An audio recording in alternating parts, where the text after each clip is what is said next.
स्वस्थ रहिए, नेत्रों को सही रखिए। नेत्र रोग संहारक, नेत्र में रोग होते रहते हैं और मिटते भी रहते हैं। रोग आते भी हैं और जाते भी हैं, दोनों हैं। ऐसा नहीं है आएंगे तो जाएंगे नहीं। हाँ, कभी कभी आते हैं तो टिक के रह जाते हैं, पत्नी की तरह। एक बार आई तो घर में टिक के रहेगी। तो रोग हैं, आते हैं तो जम के रह जाएं तो जिंदगी भर बने रहें, और नहीं कई आते हैं और चले जाते हैं, साली की तरह। तो सब तरह के रोग होते हैं, आते हैं और जाते भी हैं, और आते हैं तो टिक जाते हैं, जिंदगी भर टिके रहते हैं। ऐसे भी रोग हुआ करते हैं। तो यहाँ नेत्र रोग है, आता भी है और जाता भी है, और कभी आता है तो टिक के रह जाता है। तो नेत्र रोग संहारक इसका फल है। आइए छंद देखते हैं, ओपन करिए, छंद को ओपन करिए।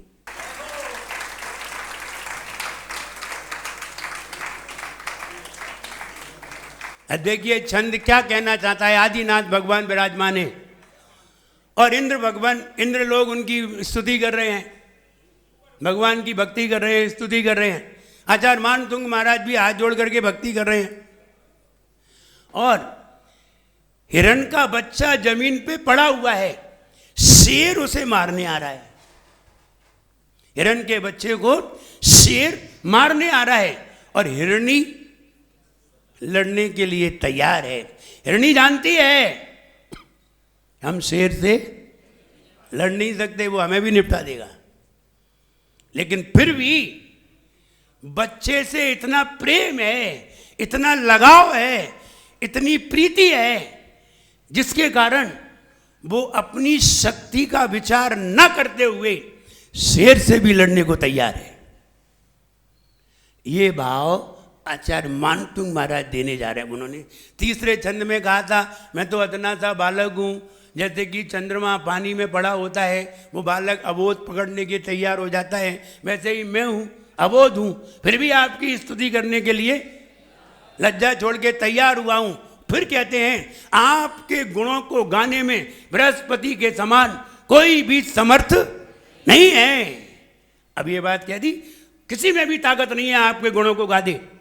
अब कह रहे हैं सोहम, तथापि, तथापि माने फिर भी मैं, सो अहम फिर भी मैं, तब भक्ति आपकी भक्ति के वशात, भक्ति के वशीभूत होकर। जब किसी के वशीभूत हो जाए आदमी, तो फिर वो आदमी वो काम करने के लिए मजबूर हो जाता है। वशीभूत होना चाहिए। अब वशीभूत है, अब किसी को शक्कर खाने की आदत है और डायबिटीज है, डॉक्टर ने मना किया है, जैसे ही डॉक्टर देख रहा है तब तक तो चुपचाप बैठा रहता है। और डॉक्टर ने उधर मुंह किया और अब वो शक्कर के वशीभूत है, मीठे के वशीभूत है, मानेगा नहीं, वो थोड़ी तो खेच ही लेगा। तो कहने का मतलब है, तो किसी के वशीभूत होता है तो व्यक्ति वो वाला काम कर उठता है। जैसे कोई व्यक्ति रोज पूजन करता है, रोज पूजन करता है। अब सवेरे होगा, सुबह होगी, और जैसे ही लालिमा फटेगी वैसे ही उसका मन भगवान की पूजन की तरफ दौड़ जाएगा। अच्छा ये बताओ, 8:30 बजते हैं तो तुम्हारा मन दौड़ता है कि नहीं? खोपड़ी खराब हो जाती होगी। कोई दूसरा कोई कहते चाय बना दो, तो तुम ही बना लेना, तो गुस्सा आ जाए। मैं अजमेर में था, तो अजमेर में शिविर लगा हुआ था। ठीक 8:25 पे स्टार्ट होता था और 9:28 पे समाप्त होता था। टाइम, लोग घड़ी नहीं देखते थे, लोग कहते थे टाइम हो गया, इतने बज गए होंगे, घड़ी नहीं देखते थे, आके बैठ जाते थे। 8:30 बजे हॉल में जगह ही नहीं मिलती थी। 8:45 बजे आए तो सीढ़ी पे जगह मिलती थी, और 9 बजे आए तो बाहर। सोनी जी की नसीहत देखी है कितनी बड़ी है, इधर इधर फुल, कहीं जगह ही नहीं मिलती थी। लगभग 2000 लोग बैठते थे। एक दिन फिरोजाबाद से कोई व्यक्ति ने फोन किया, अजमेर हम आपके यहाँ लड़की देखने आ रहे हैं, 8:30 बजे आ जाएंगे। बोले आप 8:30 बजे मत आना। बोले 9:30 के बाद आना। बोले क्यों? मेरी बस तो 8:30 बजे ही आ रही है। बोले आप 9:30 बजे आना। बोले क्यों? बोले 8:30 बजे आओगे तो हम सोनी जी की नसिया में मिलेंगे, और 9:30 बजे के बाद आओ तो हम घर पे मिलेंगे, इसलिए वहाँ से आना तो सोनी जी की नसिया में आ जाना, हम घर पे नहीं मिलेंगे। ये शिविर की महत्ता बता रहे। 8:30 बजते होंगे, तुम लोगों की खोपड़ी घूम जाती होगी, और उस समय कोई काम की कह दे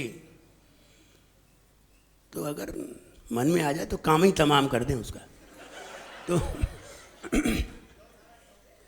कहने में गुस्सा आ जाए, भाई ऐसे समय पे कह रहे हो, पहले कहते थे। तो सो हम तथापि अब यहाँ कह रहे हैं भक्ति वशान, वश यानी भक्ति के वशीभूत होकर मैं भक्ति के वश में हूं, इसलिए हे भगवान मैं जानता हूं कि आपके गुणों को गाने की क्षमता मेरे अंदर नहीं है, कोई भी नहीं गा सकता है आपके गुणों को, फिर भी मैं भक्ति के वशीभूत होकर मुनीश, हे भगवान, मुनीश माने हे भगवान आपकी भक्ति के वशीभूत होकर कर तुम मैं कर रहा हूं स्तवम स्तुति विगत शक्ति रपि प्रवृत्ता। शक्ति का विचार न करके, शक्ति का विचार न करके आपकी भक्ति के वशीभूत होकर मैं आपकी स्तुति कर रहा हूं। शक्ति नहीं है, शक्ति न हो और शक्ति दिखाए तो वो उसकी शक्ति बढ़ा देता है, लेकिन किसमें? भगवान की भक्ति में शक्ति नहीं है, फिर भी हम दुकान पे जबरदस्ती बैठे हुए हैं, वो तुम्हारी शक्ति नहीं बढ़ाएगा। और शक्ति नहीं है और तुमने भगवान की भक्ति की तो तुम्हारी वो शक्ति बढ़ा देगा। आपके अंदर उपवास करने की क्षमता नहीं है, आप एक बार भगवान की भक्ति करिए और एक बार नियम लेके देखिए, वो तुम्हारी शक्ति बढ़ा देगा, बढ़ जाएगी शक्ति। बढ़ते बढ़ते बढ़ते बढ़ते कितनी शक्ति बढ़ जाएगी, और शक्ति कितनी बढ़ जाती है। हमारे भोपाल में ही नेहरू नगर में आराध्य सागर महाराज हैं, 8-8 दिन में एक बार भोजन करते हैं। बढ़ा दी शक्ति की नहीं, बढ़ गई शक्ति। तो शक्ति कैसे बढ़ती है? शक्ति नहीं है, शक्ति दिखाइए, शक्ति बढ़ेगी। शक्ति है, शक्ति न दिखाई तो शक्ति घटेगी, फिर तुम और कमजोर हो जाओगे और लूज हो जाओगे। इसलिए शक्ति दिखाना चाहिए। किनको? शक्ति भक्ति पूर्वक दिखाना चाहिए। बड़ों को शक्ति दिखाने की जरूरत नहीं है, बड़ों को भक्ति दिखाने की जरूरत है।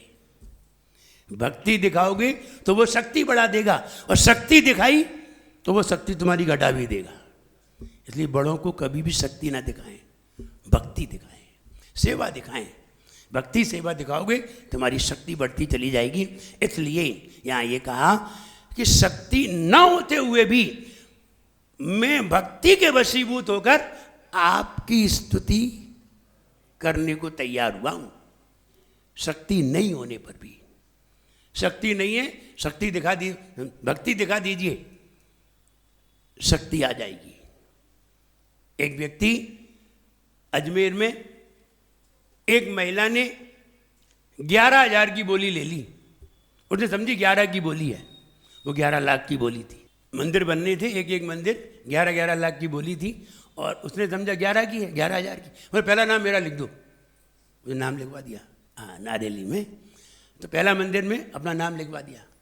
नाम लिखवा दिया, 1994 की बात है, 94-95 की बात है। 11 लाख में 11 है, उन्होंने समझी 11,000 है, लिख दो मेरा नाम। लिख दिया। जब बेटे को पता चला तो बेटे ने आके कहा कि 11 लाख में अपनी दुकान मकान दोनों बिक जाएंगे, और तब भी 11 लाख नहीं होंगे। तुमने बोली क्यों ले ली? बोले क्यों? 11,000 की बोली। वो 11,000 की नहीं थी, 11 लाख की थी। तो माँ बोली ऐसा करो, तुम चले जाओ और वहाँ कह देना मेरी बोली कैंसिल कर दो। तो बोला मैं क्यों जाऊँ, तुमने ली, तुम जानो, तुम जाओ। तो वो मना करने गई, बेटा को साथ ले गई। तो वहाँ समझाया, महाराज ने समझाया, देखो आप बोली ले ली है, कौन अभी पैसे देना है, कौन अभी प्रतिष्ठा होनी है, सालों लग जाएंगे और हो सकता है सालों में तुम्हारे पास हो जाए। तो बोली तोड़ो मत, बोली की भावना करो और आओ तुम भगवान का अभिषेक करना सीखो। रोज भगवान का अभिषेक करने का नियम ले लो और रोज जाप करो, 5 नमोकार मंत्र की जाप करो भगवान के सामने और एक ही भावना करो, हे भगवान मेरी माँ ने अगर भगवान का मंदिर बनाने की बोली ली है तो मुझे इतना दे कि एक मंदिर मेरा बन जाए। बस ऐसी भावना करो, कुछ नहीं होगा। उसने ऐसी ही भावना की नियम ले लिया, संकल्प कर लिया कि मैं रोज भगवान का अभिषेक करूंगा और अभिषेक करके एक ही भावना करूंगा कि सबसे पहले मंदिर मेरा बने। आपको ये बात बताऊं, 5 साल में उसके पास इतना धन हुआ कि नारेली में सबसे पहला मंदिर कंप्लीट उसी का है, बाकी किसी का नहीं। और आज उसके पास इतना धन है कि जब हम 2008 में अजमेर गए थे तो उसने सिद्ध चक्र विधान किया था, 40 लाख रुपया एक व्यक्ति अकेले ने खर्च किए थे। जिसके बाद 11 लाख में दुकान बिक जाए। और मेरे सामने जिस दिन मेरा उसमें प्रवेश हुआ, अजमेर में प्रवेश हुआ केसरगंज में, उसके एक दिन पहले उसकी स्कॉर्पियो चोरी हो गई। उसने रिपोर्ट तक नहीं लिखाई, बोले गई तो जाने दो। हम क्या कहना चाहते हैं, शक्ति नहीं थी, शक्ति किसने दी? उसने। आप भगवान का अभिषेक करके, शांति धारा करके जो भावना भाओगे, लेकिन धर्म की, कर्म की नहीं। तुम चाहो मेरी 4 मंजिल की बिल्डिंग बन जाए तो गए कमाओ और बनाओ, हमने तुम्हारा ठेका लिया है। और तुम ये कहोगे कि हमें मंदिर की शिखर बनवाना है, आओ मेरे पास आओ, हम दिलाते हैं। हम तुम्हें अपने एजेंट से आशीर्वाद दिलवाएंगे, हम तुम्हें अपने एजेंट से भी आशीर्वाद दिलवाएंगे और हम तो देंगे ही। लेकिन अपने लिए कहोगे तो कहेगा करो, और उसके लिए कहोगे तो वो तैयार खड़ा है। तुम 1 मांगोगे वो 10 देगा, तुम 1 मांगोगे वो 10 देगा। कहते भी है ना, you will give 1 price, God will give 10 million. गरीबों की सुनो, here the poor, God will hear you. You give will 1 price, God will give 10 million. गरीबों की सुनो।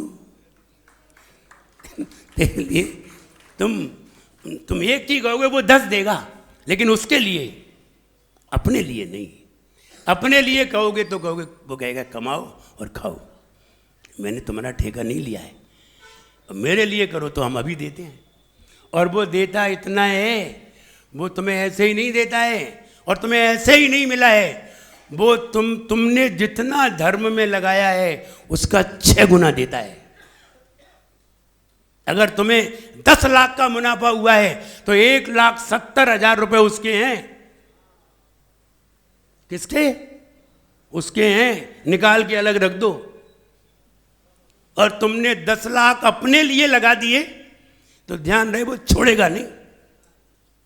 1,70 हो गए उसके, दूसरी साल में 3,40 हो गए हैं, और तीसरी साल में 5-10। छोड़ेगा नहीं। अगर तुमने दबा लिए और उसको नहीं दिए, उसके कार्य में नहीं लगाए, एक ऐसा अटैक भेजेगा, 10 निपट जाएंगे। 5 देना थे, 10 लिए उसने। इसलिए अपनी इनकम का 6वां भाग धर्म में लगाइए, 5 भाग खुद खाइए, परिवार को खिलाइए, मौज उड़ाइए। 5 भाग में 1 भाग उसके लिए रखिए। नियम है ये। आइए देखते हैं आगे, नहीं तो उधर रह जाएगा। बतानी तो बहुत सारी बात है।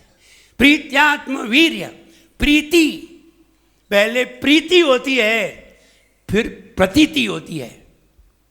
पहले प्रीति, फिर प्रतीति। पहले बच्चे से प्रेम होता है, फिर बच्चे को दर्द हो तो माँ रो उठती है। ऐसे ही नहीं रोती, पहले प्रीति और फिर प्रतीति। पहले साधु से प्रेम होता है, साधु से लगाव होता है, और साधु से लगाव होकर के फिर साधु का अंतराय हो जाए तो फिर श्रावक को दुख होता है। और जिसे प्रीति ना हो वे उपदेश देने लगते हैं, अंतराय हो गया, कोई बात नहीं, ये तो महाराज के अंतराय होते रहते हैं। इसे प्रीति नहीं है। प्रीति वाले को दुख हो उठता है ना, प्रीति वाले को दुख। लेकिन जिसे प्रीति नहीं है उसे प्रतीति भी नहीं होगी। प्रीत्यात्म, आत्म प्रेम, प्रीति माने प्रेम, आत्म प्रेम के कारण वीर्य माने शक्ति, अभिचार्य विचार न करते हुए, शक्ति का विचार न करते हुए, प्रीत्यात्म आत्म प्रीति होने के कारण मृगी हिरणी मृगेंद्रम, शेर से ना अभ्यति, क्या सामने नहीं आ जाती, नहीं आ जाती अभ्यति सामने, किम क्या, निज शिशो, अपने बच्चे को पालनार्थम, बचाने के लिए। क्या हिरणी शक्ति रहित होते हुए भी, शक्ति का विचार न करते हुए भी, क्या वो शेर से लड़ने के लिए नहीं आ जाती? आ जाती है। क्या वो लड़ने के लिए तैयार नहीं हो जाती? हो जाती है, तैयार हो जाती है। इसलिए ये कह रहे हैं कि जैसे अपनी शक्ति का विचार न करते हुए हिरणी अपने बच्चे से प्रेमवश शेर से लड़ने को तैयार हो जाती है, वैसे ही आपकी भक्ति के वशीभूत होकर मैं शक्ति का विचार न करते हुए आपकी भक्ति करने के लिए तैयार हुआ हूं। क्या भाव दिया है आचार्य मानतुंग महाराज ने। ऐसा भाव तुम लोगों के दिमाग में आता है? कहां से आए? वो घर गृहस्थी की बातें आती हैं, ये वाला विचार नहीं आता। शक्ति आ गई उनके अंदर, और ऐसी शक्ति आई कि लोगों ने ताले लगाए, ताले अपने आप ही खुल गए। इसलिए ऐसा भाव करेंगे, ऐसी भक्ति करेंगे भगवान की, तो निश्चित है हमारे भी अंदर के जो लगे हुए अज्ञान के ताले हैं, सारे ताले खुल जाएंगे। लेकिन खुलेंगे तभी जब हम अपनी शक्ति को दिखाएंगे। और शक्ति दूसरी जगह दिखा देते हैं। कहाँ दिखा देते हैं? दूसरी तरफ। कहाँ कहाँ शक्ति दिखाते हैं? शादी करने जा रहे हैं, हाँ पता चलेगा शादी करोगे तब। जब वो कहते हैं ना कि मंगलसूत्र पहनाया, सारे मंगल आदमी पे लग जाते हैं और सूत्र स्त्री के हाथ में आ जाते हैं। मंगलसूत्र है, मंगलसूत्र पहनाते ही सारे मंगल पुरुष पे आ जाते हैं, और सारे सूत्र महिलाओं के हाथ में पहुंच जाते हैं। और पहना लो, तुम समझते हो कि मंगल है। अब क्या मालूम मंगल है कि क्या है। वो मुझे याद आता है, झांसी में एक कार्ड छपा शादी का, तो शादी का कार्ड छपा, तो अब जगह जगह भेजे तो उसने नहीं देखा होगा कि क्या लिखा है, मिसप्रिंट हो गया। तो मिसप्रिंट हो गया तो सब जगह जब बट गए, अब शादी कल होनी थी, तो कोई रिश्तेदार आया होगा, उसने कहा ये शादी के कार्ड किसने देखे थे? बोले हम नहीं देखे थे। क्या लिखा है ये? देखो ये क्या लिखा है। बोले क्या लिखा? और बोले बहुत गलती हो गई। उस पर लिखा था, जब वो हाथ में हाथ मिलाते हैं ऐसे, तो उस पर लिखा था मंगलमय मिलन लिखना था, और लिख गया दंगलमय मिलन।